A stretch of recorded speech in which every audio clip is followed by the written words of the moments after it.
de inglés a español. Por favor, utilicen esa opción para una mejor experiencia. My name is Aline Olvera, current youth intern with the Climate Investment Funds, and I will be the moderator for today. We have an exciting lineup of speakers and topics ahead, promising a very rich exploration of climate finance. And this will be delivered by the Climate Investment Funds, UNICEF Latin America and the Caribbean Regional Office, and YONGO. Without further ado, let's dive into this journey, and thank you very much for everyone joining. I am thrilled to hand over the virtual mic to Dora Godjo, a lead of governance and stakeholder engagement team here at the Climate Investment Funds, for the opening remarks. Dora, the floor is completely yours.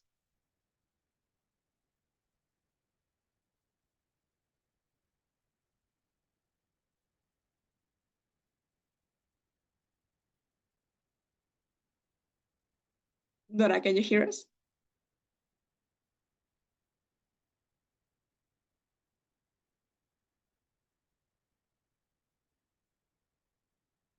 One second.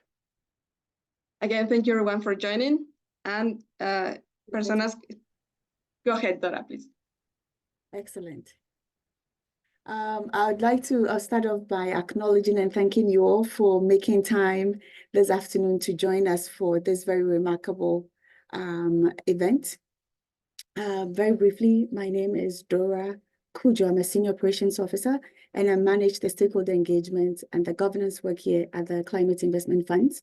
And I believe you may know very briefly that the Climate Investment Funds is one of the largest multilateral climate funds that is supporting over 72 countries in both low and middle income countries in pushing the agenda on low carbon and climate resilient development pathways.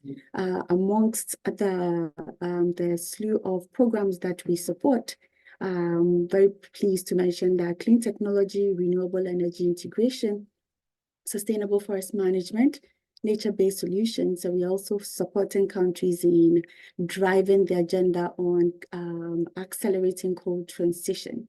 I would strongly recommend to take a quick look at our website, because that's where we see the commonalities and the priorities of the organizations that are here and ours as a Climate Investment Funds. I'm very pleased to acknowledge Renee Cooper, who happens to be one of our fellows and the Climate Investment Fund's Youth Fellows, an initiative we launched just last year, 2023, that bring youth to work hand in hand with our multilateral development banks in delivering climate interventions on the ground.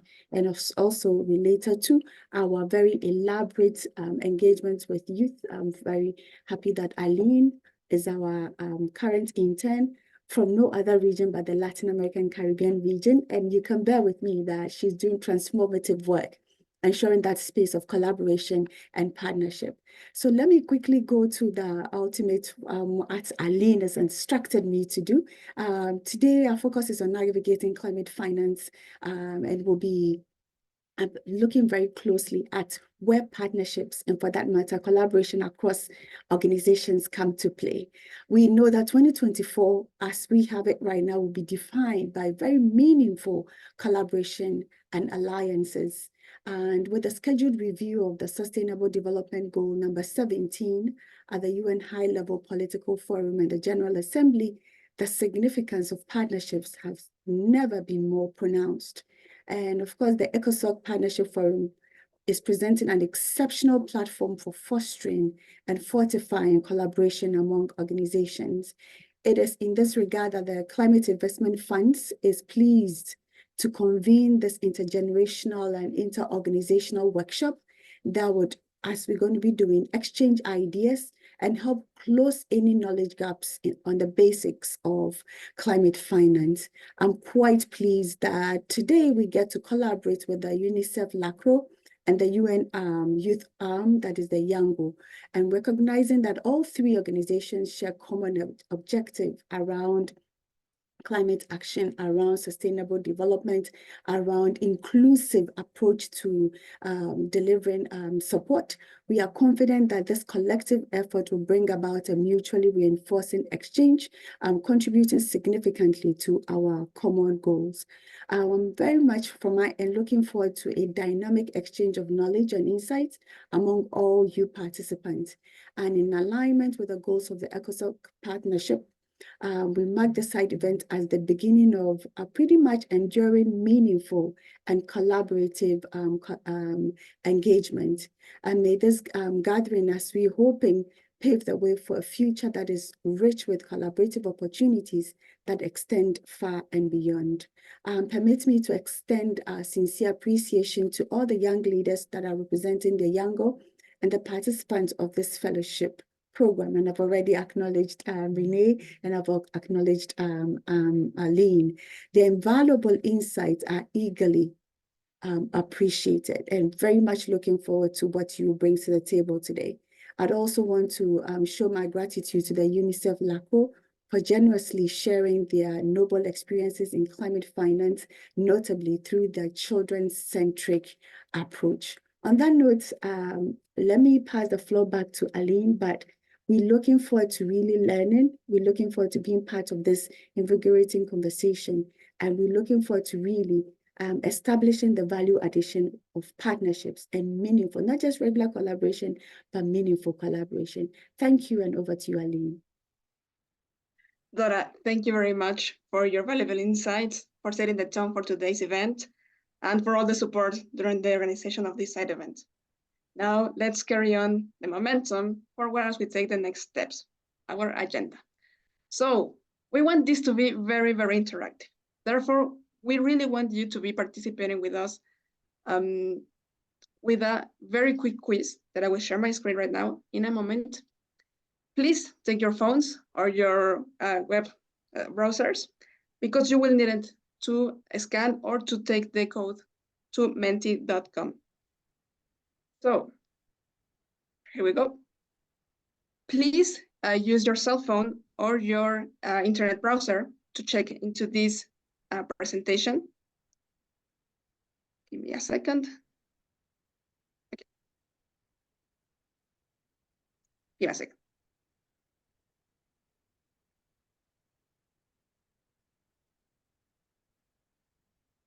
Sorry for the technical difficulties. Okay, I will share right now my screen so you can see the code of the Menti. Okay, so you are looking at the QR code. Please scan it, and or enter the code at menti.com. This will be a very quick quiz that our speakers have prepared for us. So moving forward, let's give it a minute. Okay, so Rene, our very first speaker, has posed this question for you. Can you name at least one of the key components of climate finance? Rene, can you please share with us why you choose that question in 1 minute? Hi everyone, happy to be here. I chose this question because I think it's really the basis of understanding climate finance, and you have to have good answers for these to understand where exactly climate finance will take us. Amazing, amazing. Thank you very much, Rene. I already see some answers on the screen. Please be assured that you will receive the answers in your emails that you registered at Zoom. I can see some responses. I will give a few more seconds for you to reply to this question. Remember, there is no right or wrong answer at this moment. You will have a complete workshop on this coming up. Okay, let's move forward with the next question. This is a very, very quick mini quiz just to assess your knowledge. So the second one, let me move forward.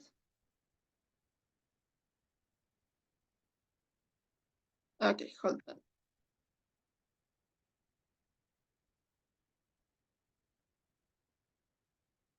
Okay, now the second question, and this was posed by Hen of Yongo. Hen asked, what are the key institutions or committees that are relevant for finance in the UNFCCC and beyond? Hen, why did you choose this question? Hello, everyone. Well, I think this question is very relevant. If we're looking at advocacy and climate finance, we need to know which are the key actors that we need to look at, because everyone has a specific role and everyone has a specific mandate. So when we want to engage, we want to know this. And I see our audience is already filling it out. So great. Okay, great. Let's give a few more seconds for them to share their insights. Also, this Menti will stay open for you to answer. And of course, Hen will be addressing this question during his participation in the workshop. Okay, now I see some answers. Let's move forward to the last question.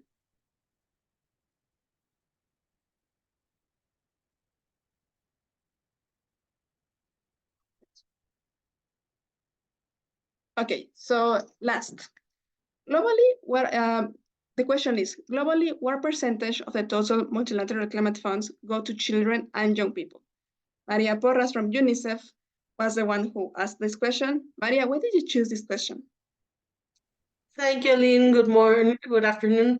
I think it's important to know if people how much people know of the funds being addressed to children and young people who are the main the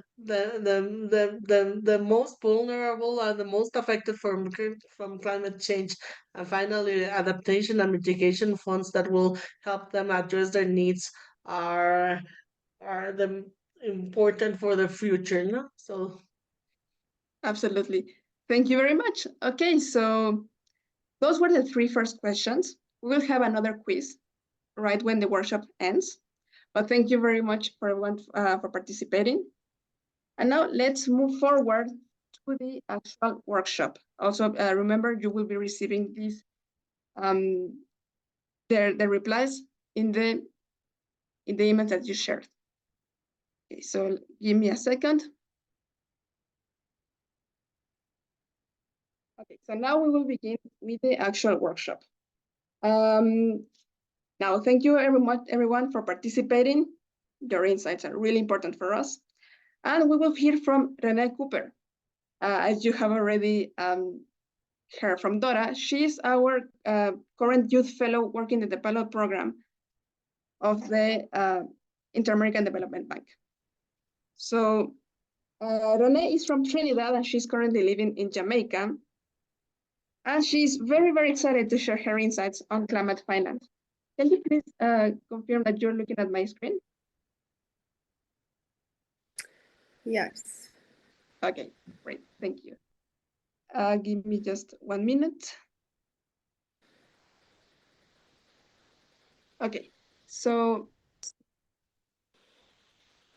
Renee will be talking to you about the fundamentals of climate finance. Renee, the floor is completely yours. Hey, everyone again. I'm very excited to share what I know on climate finance so far. So as Aline said, I will be presenting on climate finance fundamentals, and I'll also be sharing a case study with you guys to kind of put everything into perspective. So let's go right into it because time.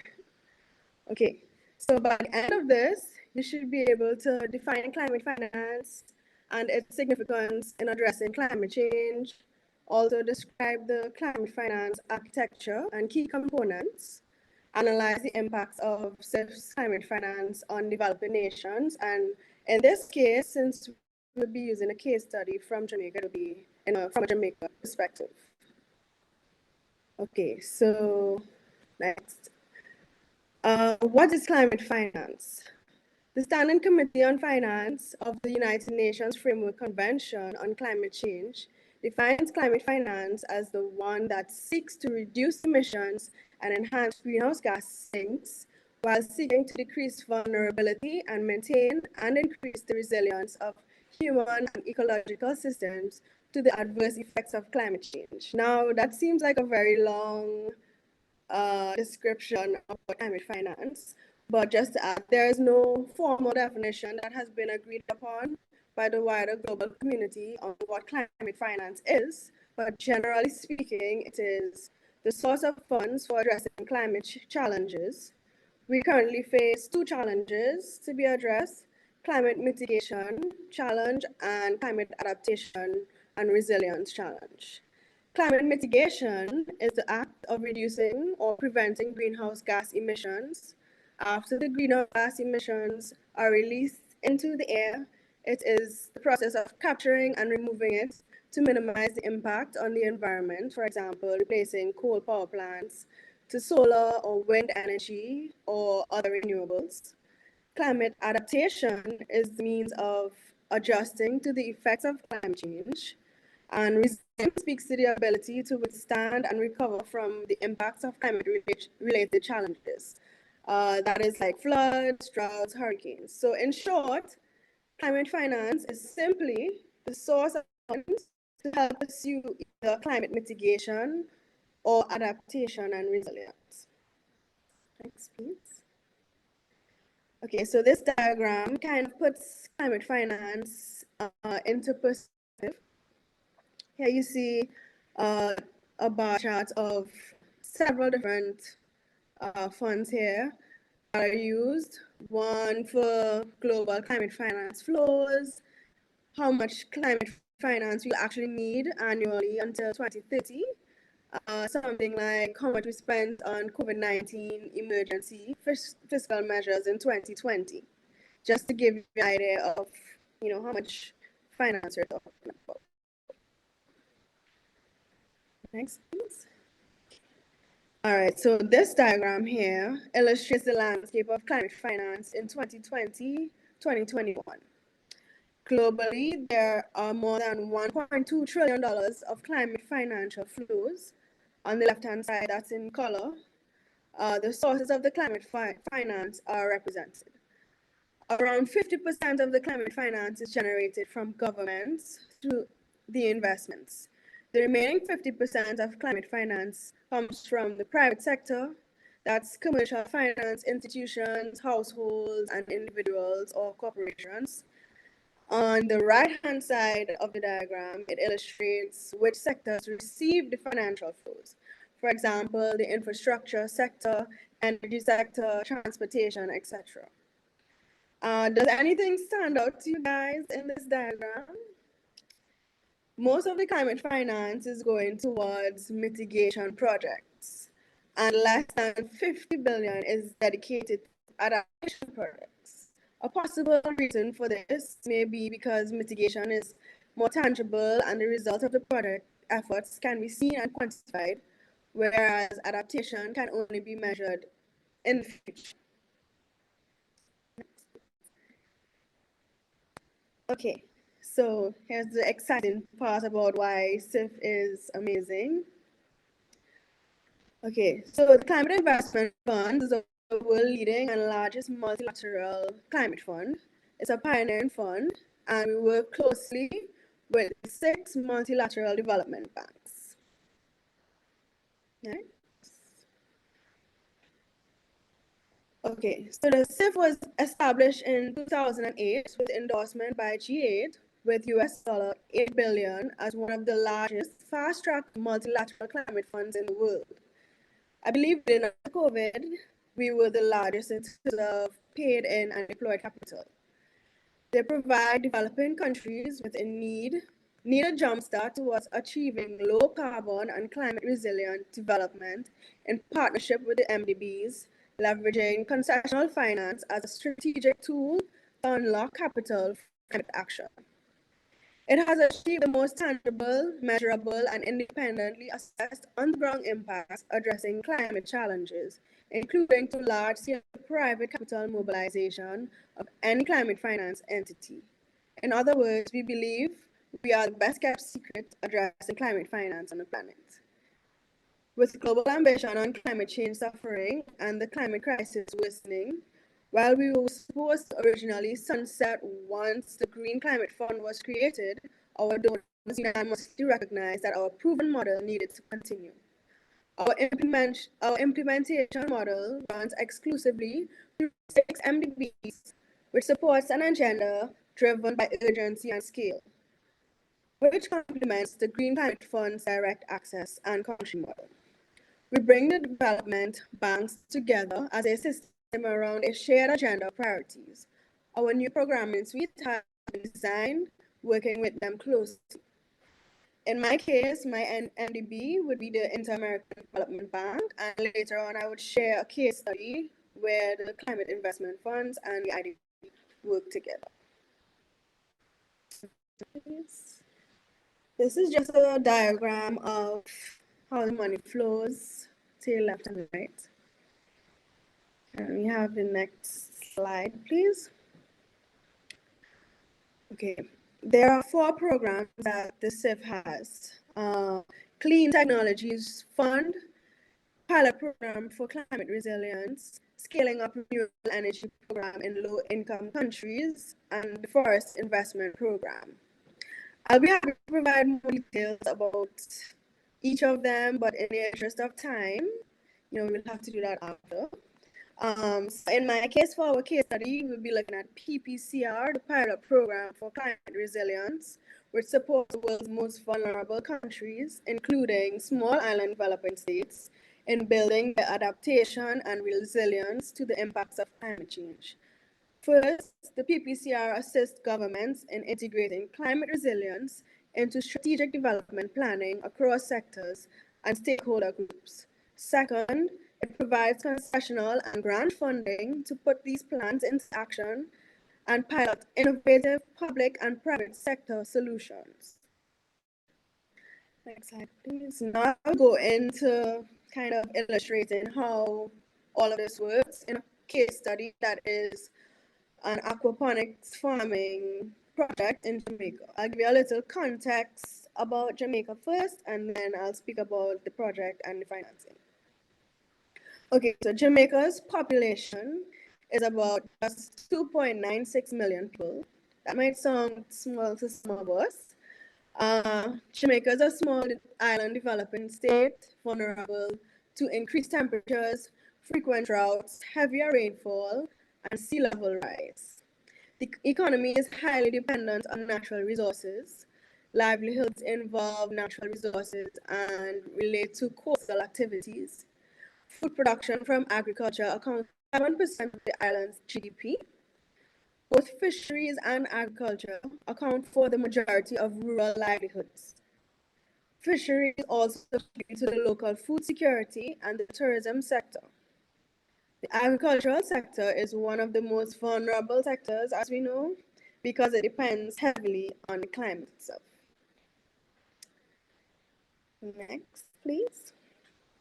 Okay, so in this case study, I will discuss some details on CASE, that is the College for Agriculture, Science and Education, the grantee of this project, and they did it on aquaponic farming. As mentioned before, the general objective of the adaptation program and financing mechanism project for the pilot program for climate resilience, Jamaica, is to generate information and approaches to address climate challenges and help mainstream climate change in development planning and processes and disseminate results across the sectors.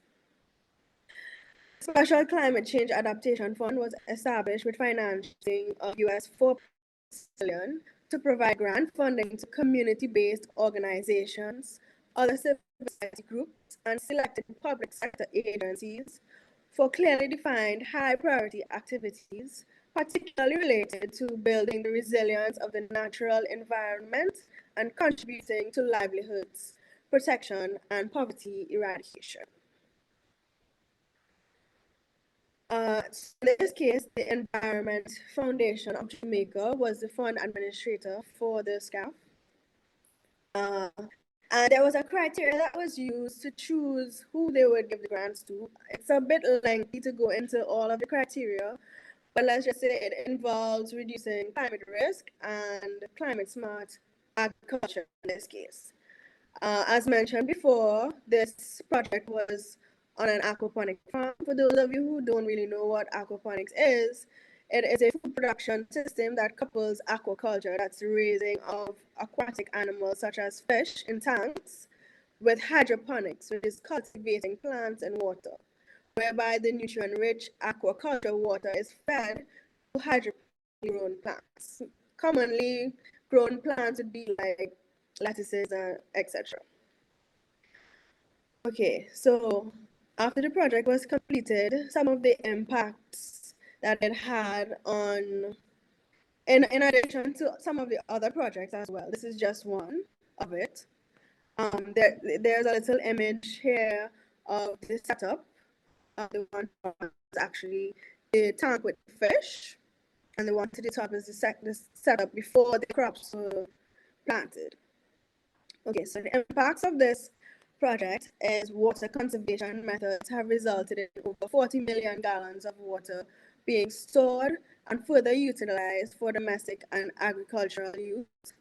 Solar panels and solar pumps have been used to supplement the distribution of water to affected communities and people. They also use renewable energy to power the plant itself, because it involves a small pump, etc. Knowledge of the actual use of greenhouse technology has increased. Over 33 greenhouses and shade houses were provided, and approximately 87,000 square feet in production. The projects were awarded these greenhouses were tasked with demonstrating a sustainability plan to ensure the success over many, many years of the SCAF initial investment. From our data here that we have on the many projects that were done, we have seen over 200,000 people being positively impacted by the 127 active projects funded by the SCAF. Can I have the next slide, please? Okay, so let's just do a little recap. So here you see I have a little picture of a compass. I want you to imagine the global community as a ship sailing through the stormy seas of climate change. In this scenario, climate finance acts as our trusty compass, guiding us through the challenges and uncertainties ahead. Just as a compass is essential for a ship to reach its destination, climate finance is crucial for guiding our global community towards a sustainable and resilient future despite the storms of climate change. So the compass would act as guidance. Climate finance directs investments and resources towards projects that reduce emissions, adapt to changes, and build resilience. The stormy seas, which is climate change itself, climate finance helps us to navigate through these challenges by allocating the resources strategically to mitigate the impact and adapt to changing conditions. The ship represents the global community. We have collective efforts of nations and organizations working together to address climate change. Each member of the global community has a role in steering the ship towards a sustainable and resilient future. Changing course, which will represent adaptation and mitigation, adjusting the course to navigate specific challenges posed by climate change. Mitigation would be steering away from harmful practices and emissions to reduce the overall impact on the environment. And finally, the crew represents stakeholders, collaborating governments, private sectors, NGO, and individuals all working together to ensure the ship's successful journey. And that's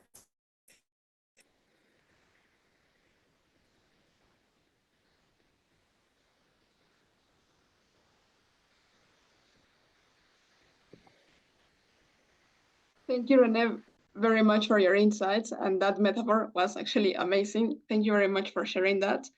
And of course, the concepts you have shared will be very, very important in the next sections. And the case study is also very illustrative of your work. Thank you very much. Now we will be moving on to the next speaker, Hen Godoy. Hen is still the 2023 contact point of the finance and markets of Yongo, and is a climate and environmental activist who is one of the leads in the Global Youth Coalition. He focuses on climate finance, adaptation, and food systems advocacy, and is currently coordinating capacity building sessions along with the Oxford Net Zero program. Then the floor is completely yours. Thank you so much. Wait 1 second. All right. Thank you so much for inviting me, and a warm hello to all the distinguished speakers and guests and audience that we have here today. I want to share my screen. Here it is. Excellent. So thank you, everyone. Today, overall, I'm going to give an overview and an introduction of our work in Yango as a constituency. And thank you so much for inviting me. It's an honor to be here. And what we do essentially, and what are the positions that we built so far on this topic that we're talking today on climate finance. And let me say that what a wonderful time to be speaking on meaningful partnerships. As we move at the half of the way of the implementation of the 2030 agenda and the climate and biodiversity goals. Time is limited, and we need this change of mindset where we are competing less and meaningfully collaborating with each other by creating synergies of what we do together and reducing the double efforts. So first, I wanted to make a little disclaimer for people that are getting into what is youth advocacy in the UN system, is that we have different official mechanisms to engage in different processes. Today, we're gonna be digging deep into what is the UNFCCC, but there's other processes as well. And as finance is very intersectional, it also is very important in all these processes. So I invite you also to contribute to all the different spaces where we build common positions. And youth-led organizations are very important. And youth groups from institutions like the CIF or the World Bank are great as well to support legs of this advocacy. So, but it's very important that we all at some point engage in these sister constituencies, as we call it, for children and youth, because this is where we build our common positions that represents what do we think, what our perspectives are for the different UN resolutions and agreements, so that parties that ultimately take the decision can take it into account. So if you want to engage on the SDGs, you go to the MGCY, broad on the ECOSOC as well, or do you want to engage with environmental resolution? You go to Gibbon, the Global Youth Biodiversity Network, and most recently we're creating this new space between the constituencies on sustainable finance itself. So engaging with public policy at the regional and global levels, and on the private sector. But here today, I'm going to be delving deeper into what is Yango, the constituency for the UNFCCC. So in the different constituencies, I mean, in the spaces of the UNFCCC, there are different constituencies, and each one represents different groups. So we are the children and youth, but there's the researchers, there's trade unions, women and gender, indigenous peoples, other environmental NGOs, local governments, and businesses. And our constituency especially has a flat structure. It's consent-based, everyone has an equal voice, and it's one of the old and largest constituencies. And we separate ourselves in different working groups in order to dive deep into the negotiations tracks and do recommendations on all of these issues. So if your topic is climate finance or other topics, you can get in with similar people that are working on these issues. And one of our key conferences at the national level are called the LCOYs, the Local Conference of Youth. This is where we also try to create spaces for organizations at a national level to look at the national policy, get together and draft a declaration yearly in order to position themselves from national perspectives onwards to the global levels, to the international levels. And this is very important because we need to get the representativity from the different parts of the world. And this builds up afterwards and goes to the ARCOIS, which is the regional conferences of youth. And that's where children and youth get their positions focused more on the regional level and how can countries collaborate with each other. Next is the Global Youth Statement that I don't know why my connection is not working so much. I apologize, the image is not showing, but essentially, oh, there it is.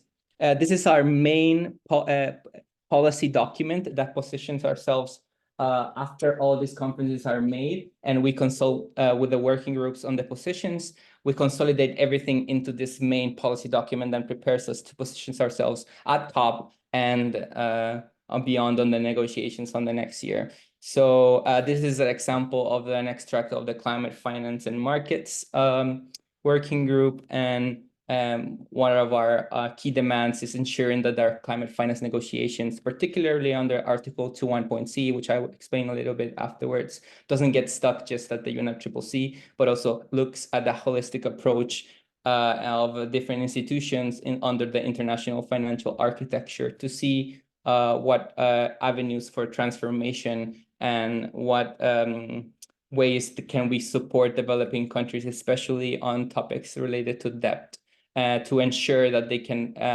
accelerate their action into sustainable and climate resilient development. So I'll move forward on position.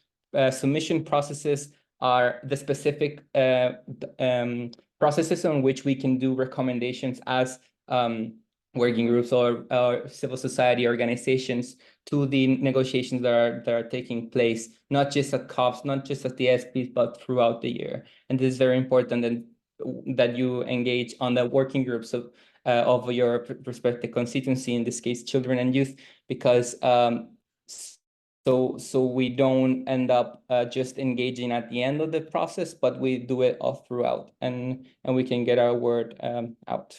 So yeah, now digging deep on what is the definition of one of the most important articles in the Paris Agreement is the Article 21.c. As you can see on the screen, Article 2 is mainly the goals of the Paris Agreement, and Article 21.c, after mitigation goal and adaptation goal, is the finance alignment goal.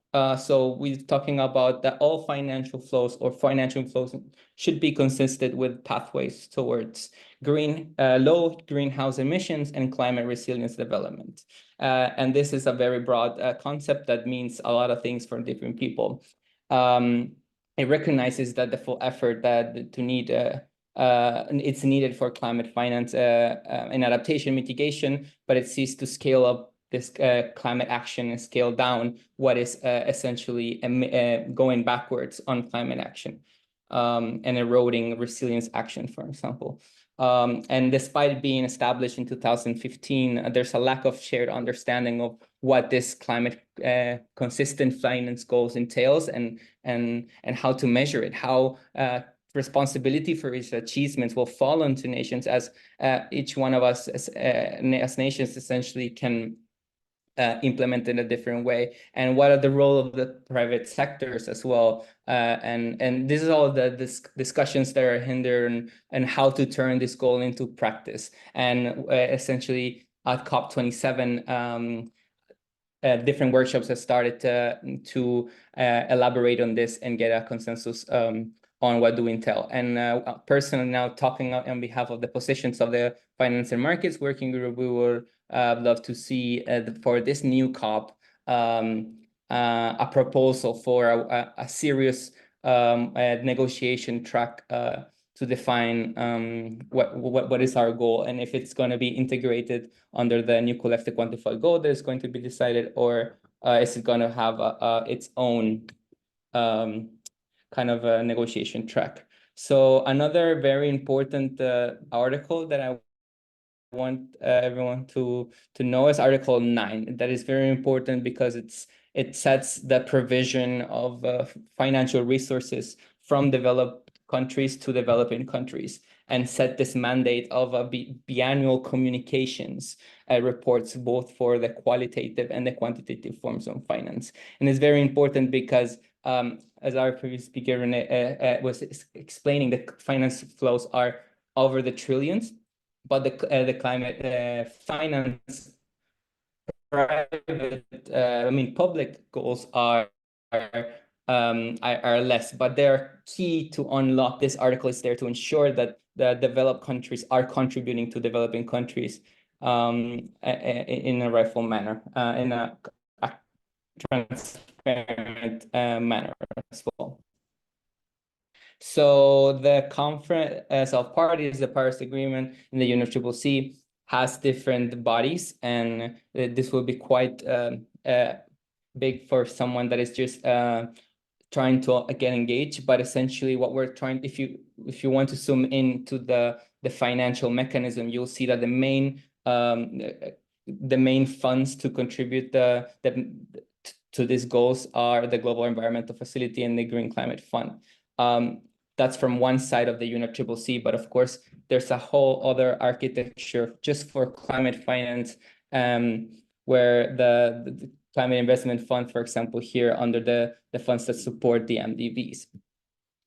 So I will share this screen, this presentation, so you can go more slowly on the topic, but I have a limited time and I want to get to very important topics like intergenerational equity. For us, this is a concept that is very important, that and simple words, it basically the combination of how do we ensure that youth is included and has the enough resources to engage and to implement and to face the challenges that the new set of green jobs and the new set of adaptation actions that need to be taking place in their communities actually can be achieved. So this is a very important topic that we take forward and propose as language always when we're talking about finance and means of implementation. And as you have read for the last assessments report, we're seeing and predictions of loss and damage and sending an alarm risk to key factors that are relevant to our well-being, like water, health, food security, among others. And this is essential for us because our generations are going to be the ones that will be living these effects, and we'll be responsible to act upon it to survive, essentially.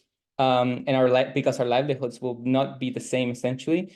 We also, as a personal youth position, we count this as a form of loss and damage itself. And we need to be ready. And this builds a case that we need to be ready to survive the climate crisis. So it's important that financing is there, and the collaborations and partnerships are there, so that not all non-state actors have a role in creating these synergies to accelerate action and essentially along with governments to creating the policies that create these enabling environments or the conditions for this action to be accelerated. And like I said, our generations are the most vulnerable, and we are the political leaders of the next decades. So investing in us is also will help the closing window of opportunity that we need to work together and create enabling environments for us and for everyone to have a habitable world, and ensuring that we have intergenerational equity.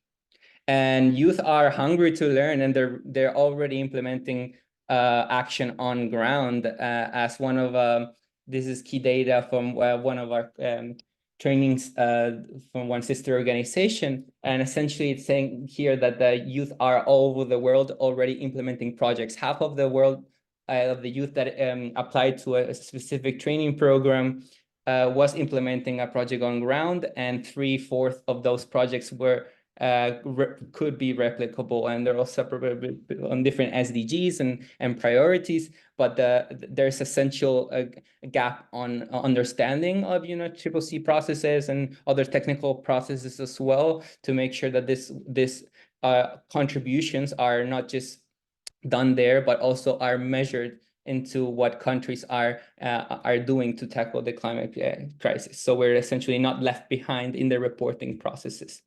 Now diving more deep on what do we do as a working group.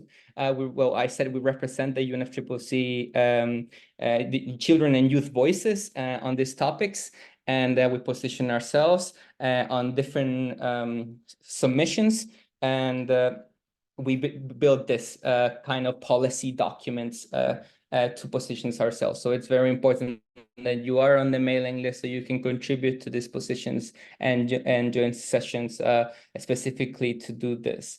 We also do research we have done 2 research in the working group so far on the youth needs for climate finance and the availability of climate finance for youth. Yeah, you can download on those links. Again, I will share the presentation. One of the key findings that we have seen are the barriers that youth has to access climate finance.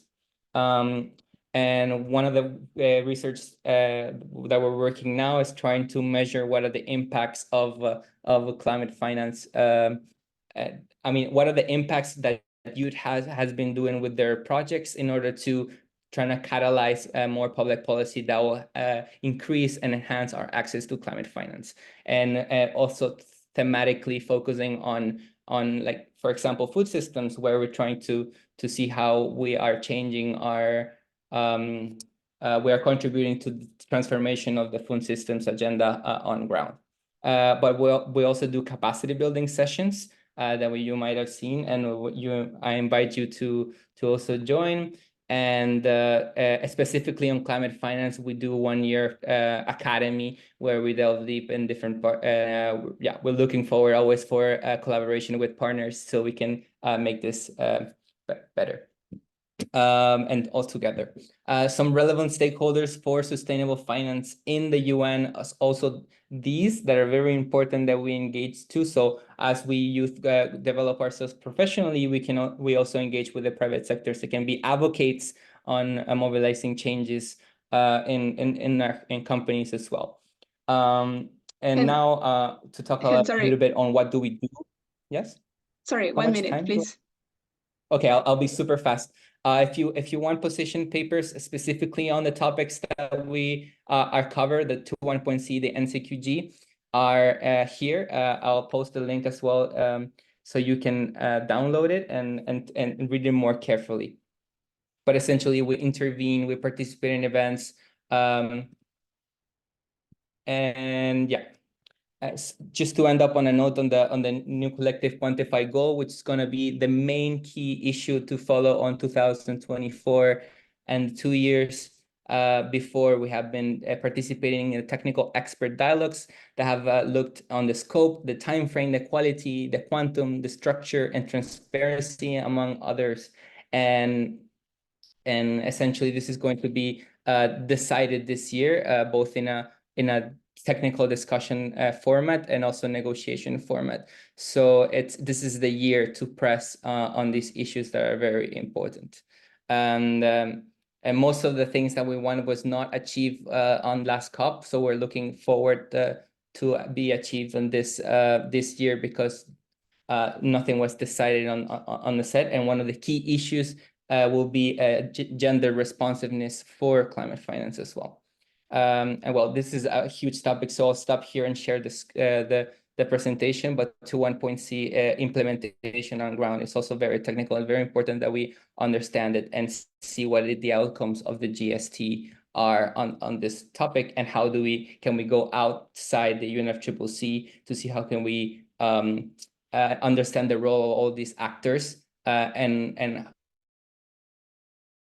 reforms are out there, so we can really see a systemic change happen. And one of the key aspects is also international tax, because as climate finance is a little piece of the pie, all the tax evasion in the world could overpass all of these goals very easily. So thank you very much. And if you have any other questions, you can also send us an email on climatefinance@youngoclimate.org. Finance on the internet. So thank you so much for the opportunity, and looking forward for future partnerships. Thank you, Hen, very much for your knowledge, for sharing everything, and all those youth initiatives within climate finance. Thank you very, very much. I am sure everyone has thoroughly enjoyed your participation. Now, moving on, we will go with Maria Porras. Maria Porras works from UNICEF Latin America and the Caribbean Regional Office as a climate change and disaster risk reduction specialist. She is an economist by profession with a master's degree in public management from the University of Potsdam. And she has over 18 years of experience in climate change, environment, water, and sanitation in the public sectors and research. Also, Maria has worked at the regional levels, national, and local levels. It's provided technical support to the design and implementation of adaptation and conservation policies, regulations, and projects. Maria, the floor is all yours. We will share in a Thank moment you, your Lina. slides. Thank you very much. Good afternoon to everyone. I am honored to be here, and I hope it will be an informative and valuable event on climate finance. Special thanks to the Climate Investment Fund for your kind invitation to this session. And as you heard, my name is Maria Porras. I am working in UNICEF Latin American Regional Office, and I will focus my presentation on the children's needs and priorities when it comes to climate finance. So next, please. I would like to begin to acknowledging what we already know, that greenhouse gas emissions continue to rise despite the clear evidence that they are increasing the global temperatures of. So we are already experiencing the droughts, the powerful storms, the heat waves, among um, other risks that are threatening people's health and livelihoods. Already 3 million people live in highly vulnerable contexts to climate change, and from them, those 1 billion are children. So, as you can see in the graph, uh, we have the main contributors to climate change are these developed countries such as the United States, China, countries from Europe and Asia, countries in Asia, and together they contribute more than 85% of the emissions. But as you can see in the next slide, Latin America and the Caribbean region, uh,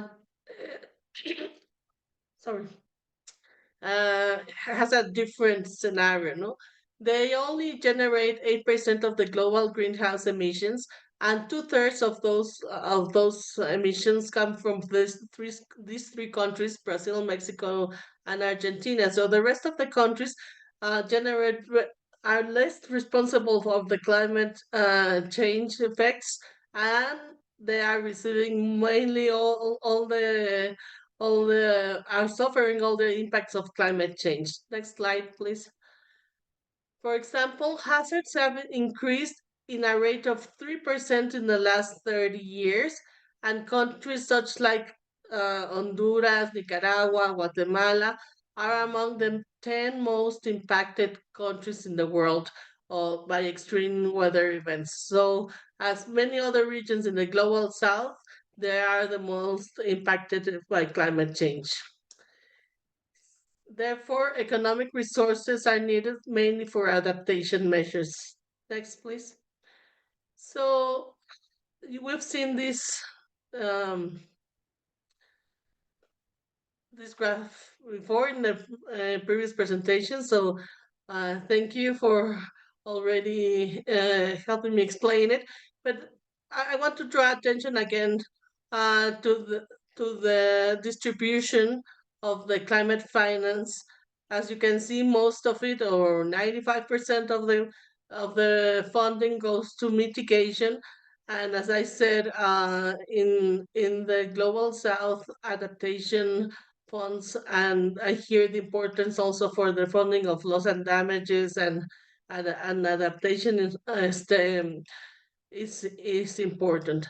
And as mentioned before from my previous speaker, but you know that climate finance refers to all these local, national, or transnational financing from public, private, and alternative sources that seek to support mitigation and adaptation actions to address climate change.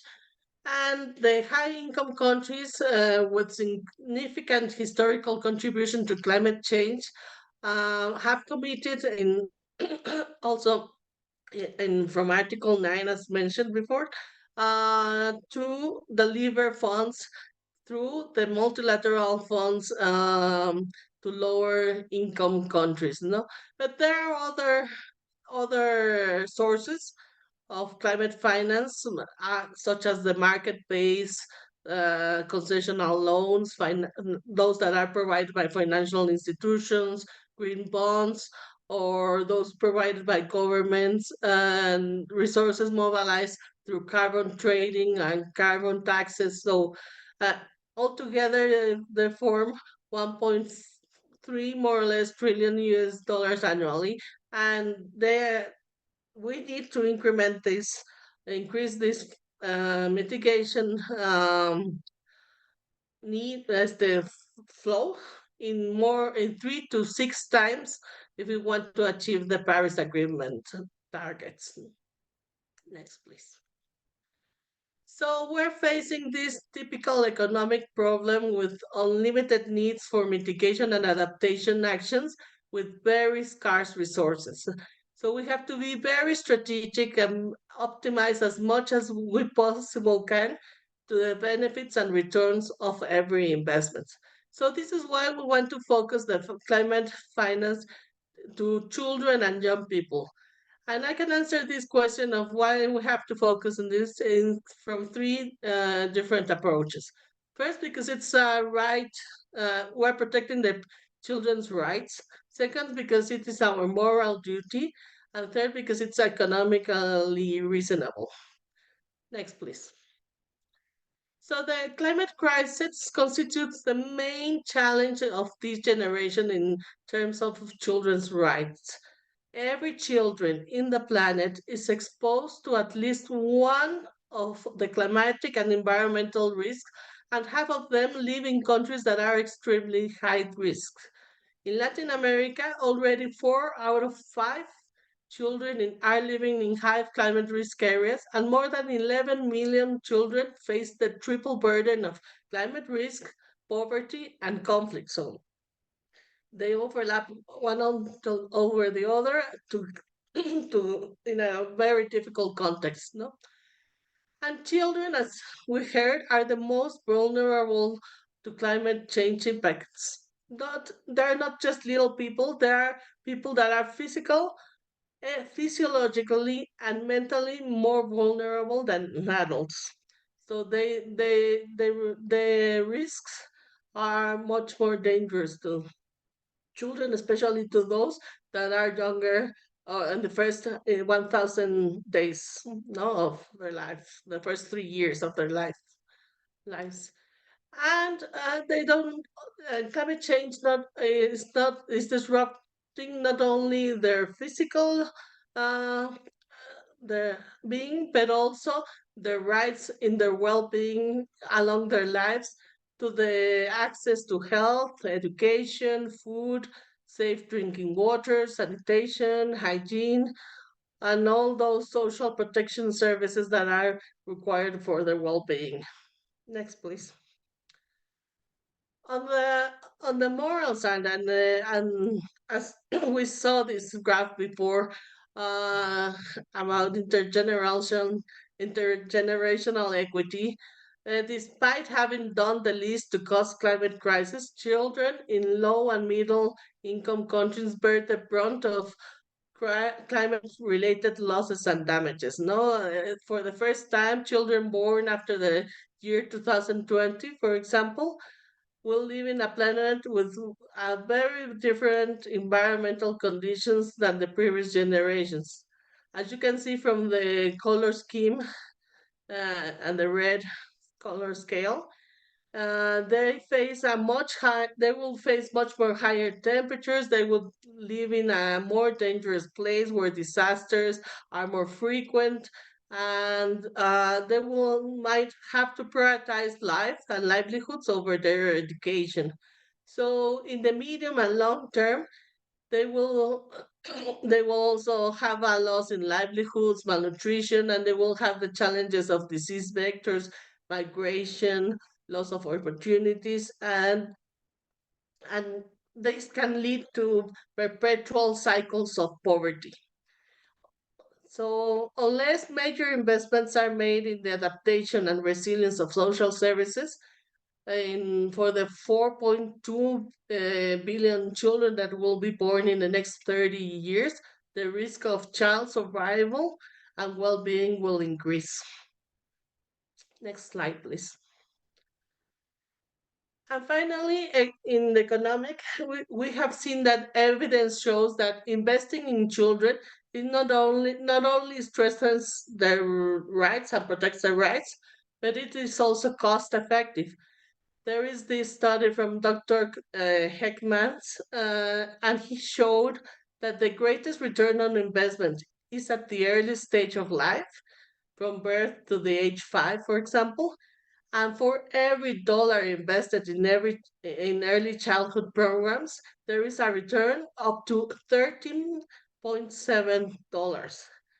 It is at this stage where the foundations for health, learning, productivity, well-being are formed, and these are the building blocks for future human capital formation and sustainable development.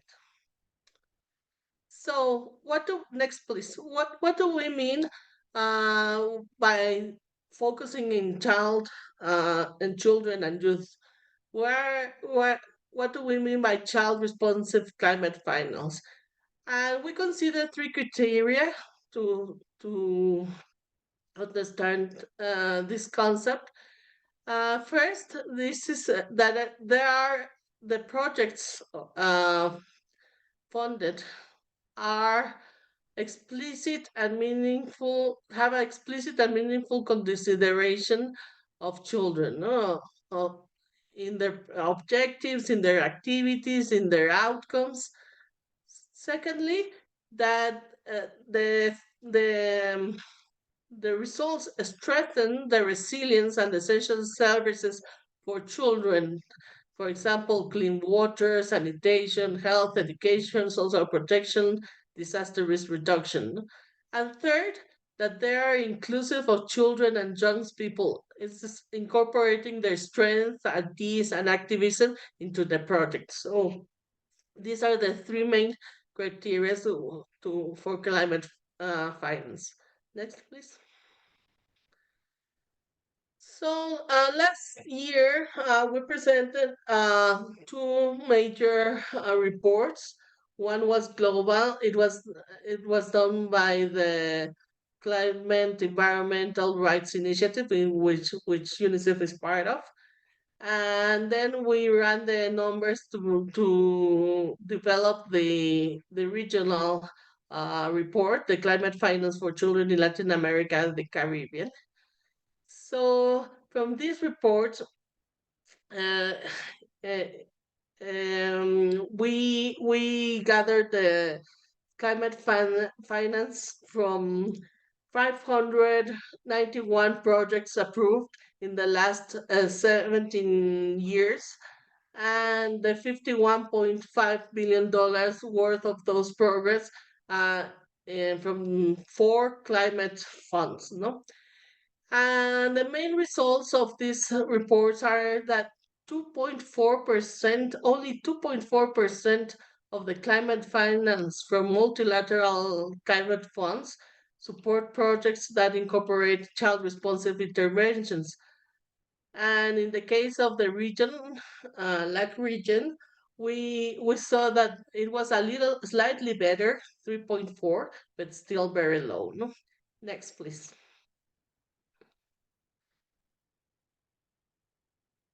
Next.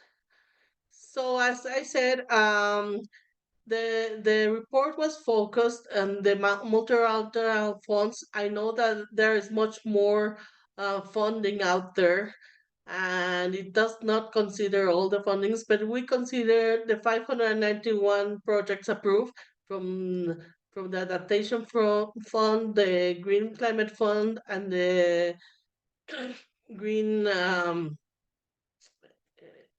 Environmental Fund, because they are the ones that are supporting the more the adaptation, and they set the they set how I say the tone of how investments are going in terms of adaptation. So from all the funding, 80% of all the global funding went to the LAC region, $9,452 million. And next, please. So I will show you some of the results. Let me now focus on the LAC region. As you can see from the graphs, most of the projects, we received 80% of the funding in the region, and almost nothing, as I was saying, 3.2% are projects incorporating child and youth responsive activities. Those projects mostly landed in Colombia, Ecuador, and Costa Rica, and none of them of those projects were child responsive. From those that were child responsive were only 6 countries in Latin America: Brazil, Cuba, Guatemala, Haiti, Trinidad and Tobago, and Uruguay. Sorry, I was putting. Maria, sorry, 1 minute left, Yeah, please. it's the time. That's why everything is raining here. Very quickly. So, yeah, landed in 6 countries. And from these projects, only 2/3 are channeled to a project focused on climate resilience agriculture. And then you can see from the graph that almost half of it are only responsive of child, and very, very little to addressing girls. Next, please. So, also a very shocking result was that even though it is estimated that 88 of the additional disease burden from climate change will fall in children under the age of 5, no funds were allocated to improve resilience of health services in the region. No, so here is this how it was distributed per sector. More of it was focused on education and wash services, water, and health, which are the services, the basic services for children, were very little funded. Next, please. So, just to finish, how can we scale up this climate finance for children? Well, we have to look carefully how to prioritize investments and do better climate finance and more grant funding for adaptation and loss and damage, and address that funding in focus for children's needs and critical social services. As I mentioned before, collaboration is essential to pool resources, share expertise, and ensure that children are responsive climate finance efforts are comprehensive, impactful, and well coordinated. Thank you very much. Maria, thank you very much for sharing your perspectives on climate finances and this very, very important and relevant and interesting approach from children's needs and priorities. Thank you very much for your perspectives. Well, I want to thank the speakers for their time and all the knowledge they have gifted us. Please, everyone, clap your virtual hands for Rene, Hen, and Maria. And now let's move forward to our very last quiz. This will be very quick. So, you have learned a lot during this session, and we really want to assess what you have learned up to this point. So can you please confirm that you're looking at my screen? No. Now we can. Okay, perfect. Okay, so you can scan the code in the left bottom. Oh, hold on. Okay, you can scan the code. Let me see if it's working. We have a lot of technical difficulties today. Okay, so it is not working properly today. It's fine. Please give me a minute. Okay, we will go back to the quiz afterwards. We want you to share, please, what you have learned up to this point. Thank you for sharing the link on the chat. Please use it to go into menti.com and write the code. And I will share my screen again just to check if it's in now. Okay, so can you confirm you are looking at it, please? Yes. Okay, thank you very much. Okay, so please share with us one key concept that you have learned during this workshop. Okay, we see participation, investment, engagement, youth-driven. That's amazing. Thank you very much for sharing. We will let the Menti running for a few moments. And of course, if you want to reach out and check any other concept that you will be interested in, please feel free to reach out. And we sincerely hope that you have enjoyed this webinar. I see also more participation, architecture, constituency, youth-driven, youth-led, infrastructure in Spanish. Okay, again, thank you very much for your participation and for being very engaged with our webinar and for participating with what the speakers have shared with us. Okay, I see a lot of concepts coming up. Thank you very much, children approach. We need investment. We need to invest in engaging these children. Okay, thank you very, very much for your participation.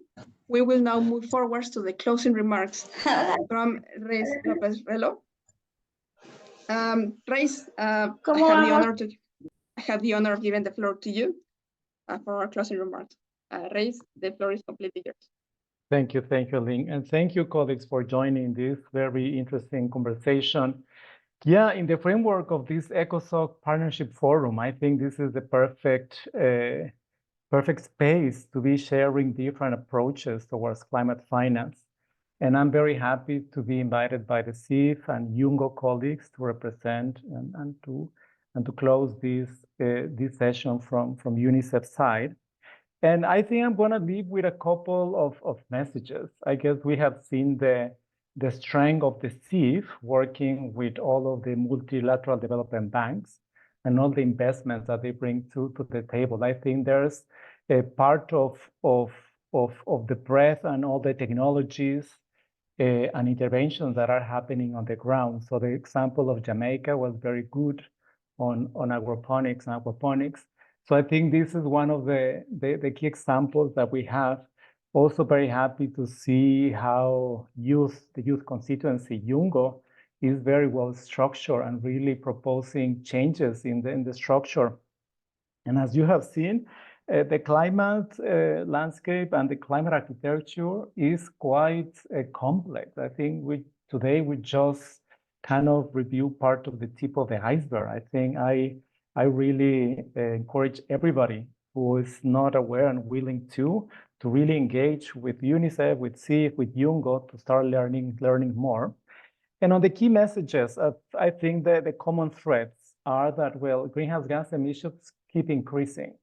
We have seen on the past COP, the global stock take, that we need to accelerate progress if we are to achieve the 1.5 target. So this is very much relevant, and the finance part is essential to this. We have seen how skewed climate finance is towards mitigation. And we need to really move that needle towards a bit more towards adaptation. And some funds, climate funds, are really having that criteria to have 50% set aside for funds to adaptation. So this is very much welcome. Also very important to reiterate what Ken mentioned on the intergenerational equity. I think this is a mess that even my generation had inherited, and not let alone the younger generation. So this is a moral responsibility that all we have. And I think based on what Maria presented on how climate finance not reaching children and not reaching the sectors such as health, water, education, that are really part of our human development. We are in a way falling behind children, especially girls. So this is very much a call for action. I think this is where we need to keep pushing, keep putting the needle. And I think this is where all we can play a role. And in this partnership and collaborations to really start thinking about different possible ways to be more proactive, more strategic in the way we finance projects using public and private funds. And this is for us in UNICEF key for especially youth to really provide examples, set the scene, and come up with innovative approaches. This is very much welcome. And I think we're reaching a stage in humanity that we're rethinking how the climate, how the financial system is working. So these ideas are really interesting and relevant and should really feed this conversation. So I just like to close by saying that, yeah, the purpose of this webinar was to increase awareness of the different possibilities that there are out there to really enjoy and be part of the conversation more actively. I know that Steve from Young and from UNICEF, we will welcome your engagement. So with that, thank you, everybody. Thanks. Thank you, Reyes, very much for your insights. And thank you, everyone, for being here. Thank you all for being part of this insightful webinar. We have had the privilege of hearing from 3 different organizations that work towards the same objectives from 3 different perspectives. They work on justice, human rights, and sustainable development. So it's actually a really nice opportunity to see all these perspectives combined. Before we wrap up, I'd like to extend a heartfelt thank you to our audience as well for your active participation. Your insights have added tremendous value to our conversation. And as we conclude today's session, I encourage you to stay connected with us. If you have any lingering questions or thoughts, please feel free to reach out through our social media channels. Again, a special thanks to our speakers for making today possible and for all the support here at the backstage. Remember, the learning does not stop today. It is a continuous journey.